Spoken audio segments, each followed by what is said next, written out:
Inilah kisah Kenshin dan Kaori, seorang pemuda kaya yang menyamar kerja sebagai cleaning service. Versi Kaori TV, episode 278. Kenshin, setelah memberikan kunci ke pengasuh panti, ia pun kembali ke tempatnya Rena. Kemudian Kenshin berpamitan, ingin beranjak pulang. Di saat itu si Rena bilang, "Kok buru-buru amat Ken? Kamu ingin pulang?" Kenshin pun menjawab, "Ya enggak juga Rena, kan aku sedari tadi udah lama di sini. Lagian waktu akan malam, ini pun belum mandi. Masa juga di sini aja? Kan nggak enak dilihat orang." Si Rena lalu menyahut, ia pun mengerti. Kemudian bicara, "Iya juga sih Ken, tapi lain kali kamu mampir lagi ya ke sini, karena 2 hari lagi pembukaan restoran ini. Kamu datang ya?" Kenshin pun hanya tersenyum. Ia tak berkata apa-apa mengenai undangan itu, meskipun dirinya di esok hari akan keluar negeri. Lalu Rena bicara lagi, "Oh iya, tunggu Ken. Tunggu bentar ya." Si Rena terlihat masuk ke dalam. Kemudian ia keluar, sambil tangannya membawa bingkisan. "Ini Ken bawa ini ya, roti bikinanku barusan." Kenshin lalu bilang, "Kok banyak sekali Rena?" Si Rena menjawab, "Iya sekalian aja Ken, untuk mama di rumah, adik kamu, untuk Mas Iwan, dan untuk kamu sendiri." Jadinya, di saat itu, Kenshin nampak membawa banyak bingkisan yang berisi makanan roti, dan waktu itu Rena belum mengetahui apa yang baru saja terjadi tentang jual beli properti yang dilakukan temannya. Dengan singkat sekali itu, lalu Kenshin pun segera pamit. Ia menyalakan motor butut. Saat itu, semua yang di sekitarnya melihat dan memperhatikan, termasuk Pak Mori, Dina dan rekan kerjanya, serta para pengasuh panti, yang sampai detik itu, mereka masih terhenyak, bertanya-tanya, akan siapa sebenarnya pemuda tersebut. Sementara, si Dina sendiri, pegawainya Pak Mori, marketing properti itu, saat melihat Kenshin yang naik motor biasa, motornya usang pula, Dina pun jadi bertanya pada bosnya, tentang apa yang dilihatnya. Si Dina berucap, "Bos maafkan saya sebelumnya ya. Tapi kalau boleh tahu, siapa dia ya bos? Penampilannya kok gitu, tapi dia kok bisa beli properti?" Pak Mori pun menjawab, "Nah itu, makanya kamu perhatikan dulu. Jangan suka melihat orang dari pakaiannya. Kamu kayak Denny, manajer restoranku itu. Dia juga sama, tapi lebih parah dari kamu. Nah mulai sekarang, kamu lebih pandai lagi.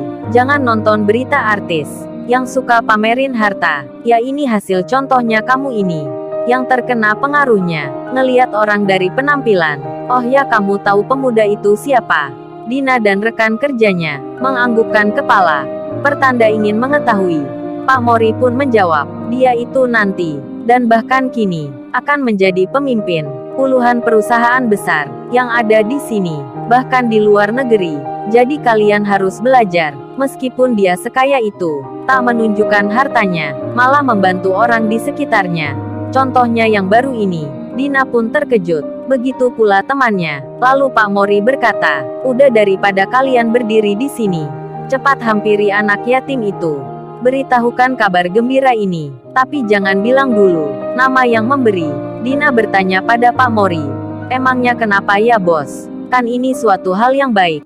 Pak Mori menjawab, "Sudah kamu lakukan saja, itu pesannya tuan muda." Dan setelah hal tersebut, Dina dan rekan kerjanya lalu berjalan. Mereka mendatangi, menghampiri para pengasuh panti. Di lain tempat, si Iwan yang sedang menunggu Kenshin di halaman teras utama, Iwan pun lalu ditanya oleh bos besar yang datang, "Hei Iwan, apa lu besok ada kesibukan selain pekerjaan yang selesai ini?" Iwan pun menjawab, "Nggak ada pak, saya nggak ada pekerjaan." Lalu bos besar kemudian bilang, "Oh kalau gitu, kalau lu nggak ada pekerjaan, nggak ada kesibukan, baiknya besok kamu ikut aja Kenshin, sekalian berlibur." Saat bos besar belum menjelaskan lengkapnya tentang apa maksudnya, teleponnya tiba-tiba berdering. Diangkatnya handphone itu dengan sambil berjalan. Bos besar terlihat masuk ke dalam rumah.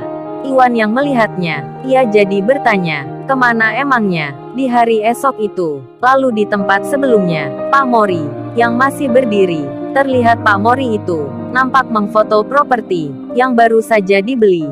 Pak Mori pun dalam benaknya sampai bicara sendiri. Sepertinya ini rekor dalam perusahaan yang menjual rumah besar hanya di satu malam, tak sampai 1 jam. Pak Mori yang memfoto itu jadi tersenyum-senyum sendiri. Tak disangka sekali hal ini akan terjadi. Lalu Pak Mori mengirimkan foto tersebut ke anak buahnya yang bernama Denny. Pak Mori menulis, "Hei Denny, ini lu lihat sendiri. Pemuda yang kamu anggap miskin kemarin kini membeli properti berharga miliaran kurang dari 1 jam milik perusahaan bosmu ini."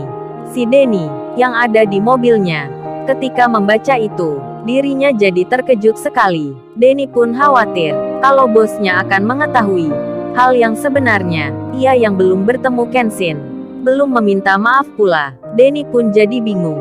Khawatirnya meninggi, cemas-cemas menghinggapi. Ia pun tak sabar hati ingin sampai ke rumahnya Kenshin untuk meminta maaf segera. Langit yang berwarna merah telah berubah menjadi gelap. Kaori yang sebelumnya merasa cemburu dan marah kini berganti resah. Hatinya nampak gelisah karena baru mengetahui handphonenya ini yang tak sengaja menelpon Kenshin. Kaori pun sampai saat itu masih bersama teman-temannya. Kenshin sendiri yang telah meninggalkan tempatnya Rena, ia pun akan kembali pulang. Namun di tengah perjalanan, dirinya jadi teringat di waktu siang tadi saat di tempat kerja telah meminjam kuncinya Kaori, kunci laci meja kerjanya yang ada pemotong kukunya yang ia pakai di waktu itu. Rupanya tadi lupa tak mengembalikannya. Dirasa mungkin ini penting karena besok pasti dipakai Kaori untuk membuka laci mejanya.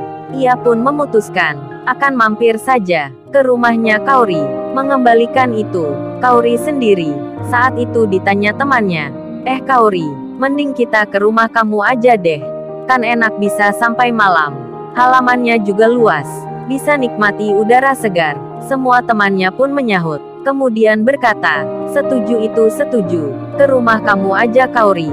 Karena teman-temannya yang meminta begitu, Kaori pun mengiyakan. Tak lama kemudian, mereka pun meninggalkan kafe. Si Randy pun demikian. Ia masih mengikuti. Kali ini ada pula teman lelakinya yang lain, yang juga satu sekolah. Karena semuanya membawa mobil, mereka pun keluar bersama, menuju parkiran di depan. Di saat itu Kenshin masih juga dalam perjalanan. Lajunya terlihat pelan-pelan, karena motornya Iwan itu tak bisa berjalan cepat. Apalagi saat ini, ia membawa banyak bingkisan. Kenshin pun berhati-hati dalam mengemudi motornya, yang saat ini tujuannya mampir ke rumahnya Kaori. Tak lama berselang, yang ditunggu pun datang. Denny, manajer restoran, telah masuk pintu gerbang di kompleks perumahan megah. Angelika jadi bertanya saat dia duduk di samping cowoknya yang sedang mengemudi itu. Angelika berkata, "Kemana ini ya? Kok masuk perumahan gini? Katanya mau ke restoran. Kok malah ke sini?" Saat itu mobil yang dikemudikan cowoknya masih mengikuti mobilnya Denny yang ada di depan. Beberapa saat setelah itu, Denny dan rekan kerjanya berhenti. Begitu pula dengan Angelika dan cowoknya. Mereka semua pun turun dari mobilnya. Lalu kemudian, Denny nampak berjalan menghampiri pintu pagar. Angelika melihatnya, sembari hatinya berkata, "Rumah siapa ini? Kok begitu megah?" Angelika itu memandangnya dengan terkesan sekali. Lalu, bagaimana kisah selanjutnya? Subscribe channel ini untuk episode berikutnya. Terima kasih.